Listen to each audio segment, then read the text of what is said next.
ആഗോള വ്യാപാര ഭൂപടത്തിൽ പുതിയൊരു മാറ്റത്തിന് കളമൊരുക്കിക്കൊണ്ടാണ് റഷ്യ പുതിയൊരു ആശയവുമായി രംഗത്ത് വരുന്നത്. പശ്ചിമേഷ്യയിലെ സംഘർഷങ്ങളും പ്രധാനപ്പെട്ട സമുദ്രപാതകളിലെ സുരക്ഷാ ഭീഷണികളും കാരണം മറ്റൊരു പ്രതിസന്ധി നേരിടുന്ന റഷ്യ പുതിയൊരു ബദൽ സാധ്യത തേടുകയാണ്. മറ്റൊന്നുമല്ലത്, ഇന്ത്യയിലേക്ക് നേരിട്ടൊരു റെയിൽ പാത നിർമ്മിക്കുന്നതിനുള്ള സാധ്യതകളാണ് തേടുന്നത്. ഇന്ത്യ എന്ന് പറയുമ്പോൾ ഇന്ത്യ എന്ന രാജ്യം മാത്രമല്ല, മറിച്ച് ഏഷ്യയുടെ പ്രധാനപ്പെട്ട മേഖലകൾ കവർ ചെയ്യുന്ന രീതിയിൽ പുതിയൊരു കരമാർഗമുള്ള നീക്കമാണ്. അതിലൂടെ റഷ്യയുടെ എണ്ണസമ്പത്ത്, ഒപ്പം തന്നെ അവരുടെ ധാന്യസമ്പത്ത്, ഇതൊക്കെ ഏഷ്യൻ മേഖലകളിൽ വിപണനം നടത്തുന്നതിനാണ് നീക്കം. ഹോർമുസ് അടക്കമുള്ള വെല്ലുവിളികൾ മറികടക്കുന്നതുകൊണ്ടുള്ള ഒരു പുതിയ നീക്കത്തിനാണ് ഇത്തരമൊരു നീക്കമുണ്ടാവുന്നത്. റഷ്യൻ ഉപപ്രധാനമന്ത്രി മറാട്ട് ഖുസ്നുലിനാണ് ഈ ഒരു വലിയ പദ്ധതി ഔദ്യോഗികമായി തന്നെ മുന്നോട്ട് വച്ചിരിക്കുന്നത്. ലോകത്തെ സുപ്രധാനമായ ചരക്ക് നീക്കപാതകളായ ഹോർമുസ് കടലിടുക്കും തുർക്കിയുടെ നിയന്ത്രണത്തിലുള്ള ബോസ്ഫറസ് കടലിടുക്കും നിലവിൽ വലിയ സുരക്ഷാ പ്രതിസന്ധികൾ നേരിടുന്നുണ്ട്. ഈ സാഹചര്യത്തിലാണ് കപ്പൽ ഗതാഗതത്തെ മാത്രം ആശ്രയിക്കുന്നത് ഒഴിവാക്കുന്നതിനുള്ള ഒരു കരമാർഗ ഇടനാഴി, റെയിൽ ഇടനാഴി എന്നത് മോസ്കോയുടെ പരിഗണനയിലുള്ളത്. പക്ഷേ ഇത് കടന്നു പോവേണ്ടത് തുർക്ക്മെനിസ്ഥാൻ, ഇറാൻ, അഫ്ഗാനിസ്ഥാൻ, പാകിസ്ഥാൻ എന്നിവയിലൂടെയാണ്. അതുകൊണ്ട് തന്നെ അതിന് വെല്ലുവിളികളേറെയാണ് എന്ന് മാത്രമല്ല, ഇതൊരു അതിമോഹ പദ്ധതിയാണ്. അതിനപ്പുറം ഇതിന് വലിയ സാധ്യതകളുണ്ടോ എന്ന സംശയം അന്താരാഷ്ട്ര രംഗത്തെ വിദഗ്ധർ പങ്കുവയ്ക്കുന്നുണ്ട്. എന്താണ് ഈ പദ്ധതി, ഇതിൻ്റെ സാധ്യത നമുക്ക് വിശദമായി നോക്കാം. വിനോദുണ്ട്. വിനോദ്, കേൾക്കുമ്പോൾ വലിയ സാധ്യതകളുള്ള ഒരു പാതയാണ്. അതായത് റഷ്യയിൽ നിന്നും ഇന്ത്യയിലേക്ക് എത്തുന്ന ഒരു കരമാർഗമുള്ള പാത, ഒരു റെയിൽ പദ്ധതി. പക്ഷേ അത് കടന്നു വരേണ്ടത് തന്ത്രപ്രധാനമായ ചില രാജ്യങ്ങളിലൂടെയാണ്. എങ്ങനെ ഇത് സാധ്യമാകും? ഇന്ത്യയിലേക്ക് എത്തുന്ന ഒരു റെയിൽ പാതയെ പാകിസ്ഥാൻ അനുകൂലിക്കുമോ? ഇങ്ങനെ നിരവധി ചോദ്യങ്ങളുണ്ട്. എന്താണ് ഈ പദ്ധതി, ഇതിൻ്റെ സാധ്യത? സൈത്ത് ദീർഘകാല അടിസ്ഥാനത്തിൽ പല രാജ്യങ്ങൾക്കും ഗുണം ചെയ്യുന്നതും എന്നാൽ വലിയ സാമ്പത്തിക ചെലവ് വരുന്നതുമായ ഒരു പദ്ധതിയാണ് ഇപ്പോൾ വിഭാവനം ചെയ്യുന്നത്. 2022 തന്നെ ഇത് സജീവമായി ചർച്ചയിൽ വന്നതാണ്. പിന്നീട് ആ ചർച്ചകൾ ഇടയ്ക്ക് അവസാനിച്ചു. ഇപ്പോൾ വീണ്ടും ഇത്തരം ചർച്ചകൾ സജീവമാവുകയാണ്. റഷ്യയുടെ ഭാഗത്തു നിന്നാണ് അങ്ങനെ ഒരു വലിയ താല്പര്യം അവർ പ്രകടിപ്പിക്കുന്നത്. നമുക്ക് ഈ പാത പരിശോധിച്ചാൽ Russia, Turkmenistan, Iran, Afghanistan, Pakistan, India, ഇങ്ങനെ ഈ രാജ്യങ്ങളിലൂടെയാണ് പാത കടന്നു പോകുന്നത്. നിലവിൽ international north south transport corridor route, അങ്ങനെ ഒരു പാത ഉണ്ട്. അതായത് റഷ്യയിൽ നിന്ന് ഇറാനിലേക്കുള്ള തീവണ്ടി പാത ഇപ്പോൾ തന്നെ നിലവിലുണ്ട്. അതിന് പുറമെയാണ് ഈ പാതയുടെ ഒരു ദൈർഘ്യം വർദ്ധിപ്പിച്ചുള്ള നടപടികളിലേക്ക് കൂടി പോകാൻ ആലോചിക്കുന്നത്. പക്ഷേ ഈ പറഞ്ഞതുപോലെ തന്നെ ഇതിൻ്റെ ഒരു സാമ്പത്തിക ചെലവും രാഷ്ട്രീയമായ സാഹചര്യങ്ങളും അതുകൂടി നമ്മൾ ഈ ഘട്ടത്തിൽ പരിശോധിക്കേണ്ടതുണ്ട്. സജിത്ത്, നമുക്ക് കാണാം, ഇവിടെ നിന്ന് ഇറാനിൽ നിന്ന് ആരംഭിക്കുന്ന റഷ്യയിൽ നിന്ന് ആരംഭിക്കുന്ന റെയിൽ പാത ഇവിടെ നിന്ന് പല രാജ്യങ്ങളിലൂടെ പിന്നിട്ടാണ്. അത് തുർക്ക്മെനിസ്ഥാനുണ്ട്, ഇറാനുണ്ട്, അഫ്ഗാനുണ്ട്, പാകിസ്ഥാനുണ്ട്. അത് മാത്രവുമല്ല, ഈ ഹോർമൂസിന് സമീപത്തേക്ക് നമ്മൾ ഇവിടെ ഇപ്പോൾ ഏറ്റവും കൂടുതൽ സംഘർഷം നടക്കുന്നൊരു പ്രദേശമാണ്. ഇവിടെ മുതൽ പിന്നീട് കടലിനടിയിലൂടെയാണ് ഇപ്പോൾ ഈ പാത വിഭാവനം ചെയ്തിരിക്കുന്നത്. അതുകൊണ്ട് തന്നെയാണ് നമ്മൾ പറയുന്നത്, ഇതിൻ്റെ ഒരു സാമ്പത്തിക ചെലവ് താങ്ങാൻ കഴിയുന്ന ഒന്നാണോ എന്ന ഒരു ചോദ്യം പ്രധാനമായും ഉയരുന്നത്. അവിടെയും ഈ സാമ്പത്തിക ചെലവിനെക്കുറിച്ച് നമ്മൾ പറയുന്നത്, ഇപ്പോൾ റഷ്യയിൽ നിന്ന് 2 പാതകൾ ഇറാനിലേക്ക് ഉണ്ട്. ഇപ്പോൾ തന്നെ 2 റോഡ് മാർഗമുള്ള 2 പാതകൾ, കരമാർഗമുള്ള ട്രെയിൻ മാർഗമുള്ള പാതകളുണ്ട്. ഇതിൽ കുറേ റോഡ് മാർഗമാണ് സഞ്ചരിക്കുന്നത്. രണ്ടാമത്തെ പാതയിൽ അത് റഷ്ത് മുതൽ അസ്താര വരെയാണ്, 162 കിലോമീറ്ററാണ്. അങ്ങനെ ഇറാൻ്റെ ബോർഡറിൽ വന്നതിന് ശേഷം ഈ രണ്ടാമത്തെ റെയിൽ പാത റഷ്യയിൽ നിന്ന് വന്ന് ഇറാൻ്റെ ബോർഡറിൽ കയറിയ ശേഷം പിന്നെ 162 കിലോമീറ്റർ റോഡ് മാർഗമാണ് സഞ്ചരിക്കുന്നത്. അവിടെ ഇപ്പോൾ റെയിൽവേ ട്രാക്കിൻ്റെ പണി നടക്കുന്നുണ്ട്. അതിന് കണക്കാക്കുന്നത് 13,000 കോടി രൂപയാണ്. അതായത് ഇന്ത്യൻ മണി കണക്കാക്കുമ്പോൾ ഏതാണ്ട് 13,000 കോടി രൂപയാണ് ഈ 162 കിലോമീറ്റർ ദൂരം റോഡ് തയ്യാറാക്കുന്നതിന് വേണ്ടി വരുന്നത്.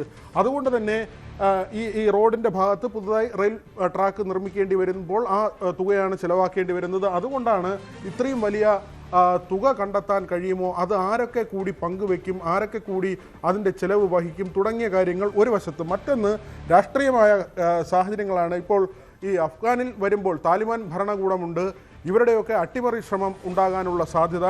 മറ്റൊന്ന് പാകിസ്ഥാനിൽ വരുമ്പോൾ ഇന്ത്യയിലേക്കുള്ള പാതയെ പാകിസ്ഥാൻ അനുകൂലിക്കുമോ, അതിന് സഹകരിക്കുമോ എന്ന ഒരു ചോദ്യമുണ്ട്. മാത്രമല്ല ബലൂച്ച് ഉൾപ്പെടെയുള്ള പ്രദേശങ്ങൾ, അവിടെ അവരുടെ അട്ടിമറി സാഹചര്യങ്ങൾ, പാകിസ്ഥാനോടുള്ള എതിർപ്പ്, അങ്ങനെയൊക്കെ തന്നെ ഈ പാതയ്ക്ക് എന്തുമാത്രം ബുദ്ധിമുട്ടുണ്ടാകും. ഭൂമിശാസ്ത്രപരമായും വലിയ പ്രയാസമുണ്ട്. മലനിരകളൊക്കെയാണ്. അതൊക്കെ തന്നെ മറികടന്ന് വേണം അങ്ങനെ ഒരു പാത തയ്യാറാക്കി ഈ തീവണ്ടി സർവീസ്, ചരക്ക് സർവീസാണ് വിഭാവനം ചെയ്യുന്നത്. യാത്രാ ട്രെയിനല്ല, മറിച്ച് ചരക്ക് നീക്കത്തിന് വേണ്ടിയാണ് ഇങ്ങനെ ഒരു കാര്യം ആലോചിക്കുന്നത്. അങ്ങനെ വരുമ്പോൾ ഈ പാത യാഥാർത്ഥ്യമായാൽ പ്രതീക്ഷിക്കുന്നത് ഇപ്പോഴുള്ള ചിലവിനേക്കാൾ ഏതാണ്ട് 30% വരെ അതിൽ കുറവുണ്ടാകും. 30 മുതൽ 40% വരെ ഇപ്പോഴത്തെ ചരക്ക് നീക്കത്തിൻ്റെ ചിലവിൽ കുറവ് വരും എന്നാണ് കരുതുന്നത്. കാരണം ഇപ്പോൾ സൂയസ് കനാൽ വഴി ഇങ്ങനെ ചെങ്കടൽ വഴിയാണ് സാധനങ്ങൾ റഷ്യയിൽ നിന്ന് പലപ്പോഴും കൊണ്ടുവരുന്നത്.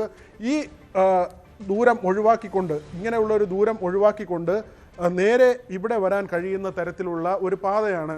അത് തീർച്ചയായും ചരക്ക് നീക്കത്തിന് വലിയ സഹായകമാകും. പ്രധാനമായും ഈ വളം, കീടനാശിനി, അങ്ങനെയൊക്കെയുള്ള പെട്രോൾ, ഇന്ധനം, അത് നമുക്ക് അതിൻ്റെ ഒരു കണക്കിലേക്ക് കൂടി വരാം. അങ്ങനെയുള്ള സാധനങ്ങളാണ് റഷ്യയിൽ നിന്ന് ഇന്ത്യയിലേക്ക് ഇറക്കുമതി ചെയ്യുന്നത്. ഇന്ത്യയിൽ നിന്നും കയറ്റുമതിയുണ്ട്. അത് അരി ഇവിടെ നിന്ന് കയറ്റുമതി ചെയ്യുന്നുണ്ട്, മറ്റു ചില ഭക്ഷ്യവസ്തുക്കൾ കയറ്റുമതി ചെയ്യുന്നുണ്ട്, ഇലക്ട്രോണിക്സ് ഉപകരണങ്ങൾ കയറ്റുമതി ചെയ്യുന്നുണ്ട്, മരുന്ന് ഇന്ത്യയിൽ നിന്ന് റഷ്യയിലേക്ക് കയറ്റുമതി ചെയ്യുന്നുണ്ട്. എങ്കിലും റഷ്യയിൽ നിന്നാണ് നമുക്ക് കൂടുതൽ ഇറക്കുമതി നടക്കുന്നത്. ഈ ഇന്ധനത്തിൻ്റെ ഇറക്കുമതിയുടെ കാര്യം മാത്രം നമുക്ക് നോക്കിയാൽ ഈ ജൂലൈ വരെയുള്ള കണക്ക് പരിശോധിക്കുമ്പോൾ ഇന്ത്യയുടെ എണ്ണ ഇറക്കുമതിയിൽ, അതായത് പെട്രോളിയം ഉൽപ്പന്നങ്ങളുടെ ഇറക്കുമതിയിൽ 55% നമ്മൾ കൊണ്ടുവന്നിരിക്കുന്നത് റഷ്യയിൽ നിന്നാണ്. അത് കപ്പൽ മാർഗം വരുമ്പോൾ വലിയ വെല്ലുവിളികളുണ്ട്. ഇവിടെ ഹൂത്തികളുടെ പ്രശ്നം ഈ ഭാഗത്ത് വരുന്നുണ്ട്. യമനിൽ ഇങ്ങനെ അവർ ആക്രമിക്കുന്ന സാഹചര്യമുണ്ട്. ഹിസ്ബുള്ളയുടെ ആക്രമണങ്ങൾ ഉണ്ടാകാറുണ്ട്. അതോടൊപ്പം തന്നെയാണ് നമുക്കറിയാം ഹോർമൂസിൽ ഇപ്പോൾ നടക്കുന്ന പ്രശ്നങ്ങൾ. ഇറാനിൽ നിന്ന് വരുന്ന കപ്പലുകൾക്ക് അമേരിക്ക ഉപരോധം ഏർപ്പെടുത്തുന്നു.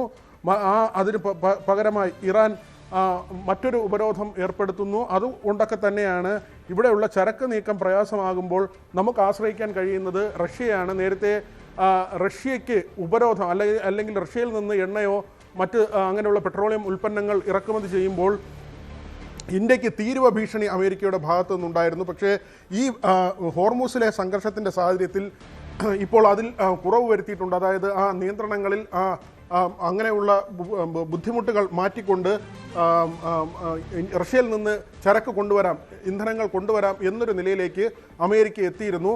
അതിന് പിന്നാലെയാണ് ഗണ്യമായി നമ്മൾ റഷ്യയിൽ നിന്ന് എണ്ണ ഇറക്കുമതി ചെയ്യുന്നത്. നമ്മളുടെ റിഫൈനറീസും ആ തരത്തിലാണ് പാകപ്പെടുത്തിയിട്ടുള്ളത്. കാരണം റഷ്യയിൽ നിന്നാണ് നേരത്തെ തന്നെ നമ്മൾ എണ്ണ വാങ്ങിക്കൊണ്ടിരുന്നത്.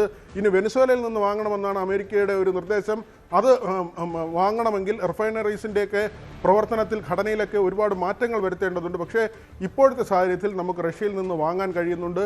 റഷ്യ ആകട്ടെ ഈ ഉക്രൈനുമായുള്ള യുദ്ധം തുടങ്ങിയ ശേഷം എണ്ണ വില ഗണ്യമായി കുറച്ചിരുന്നു.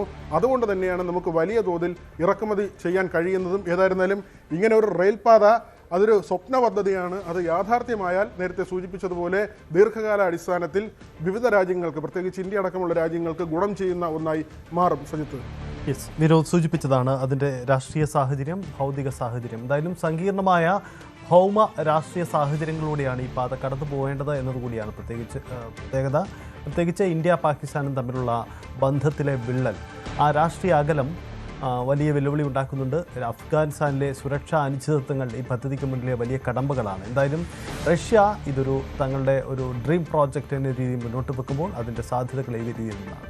ഇന്ത്യയെ സംബന്ധിച്ച് ഇത് സാധ്യത തുറക്കുന്നത് റഷ്യൻ എണ്ണ എന്ന ഒരു സാധ്യതയാണ്. അങ്ങനെയെങ്കിൽ ഇത് സാധ്യമായെങ്കിൽ ചെലവ് കുറഞ്ഞ രീതിയിൽ ഇന്ത്യയിൽ എണ്ണയെത്തുന്ന കരമാർഗമുള്ള റെയിൽ പദ്ധതി സാധ്യമായാൽ ഒരുപക്ഷേ നമുക്ക് ഫ്യൂവലിൻ്റെ വിലയിൽ കുറവ് വരാനുള്ള സാധ്യത പോലും തള്ളിക്കളഞ്ഞുകൂടാ എന്നതാണ്. പക്ഷേ വലിയ ഭീമമായ മുതൽ മുടക്കടക്കമുള്ള വലിയ വെല്ലുവിളികളുണ്ട്. അപ്പോൾ എന്തായാലും പുതിയൊരു സാധ്യതയാണ് റഷ്യയിൽ നിന്നും ഇന്ത്യയിലേക്കുള്ള ഒരു ചരക്ക് കരമാർഗമുള്ള ഗതാഗത വഴി. അതൊരു പുതിയ ഇടനാഴിയാവാം, പുതിയ സാധ്യതകളാണ് തുറന്നു വയ്ക്കുന്നത്. എന്തായാലും ഇതൊരു പുതിയ നീക്കം എന്ന രീതിയിൽ തന്നെയാണ് വിലയിരുത്തപ്പെട്ടിരിക്കുന്നത്.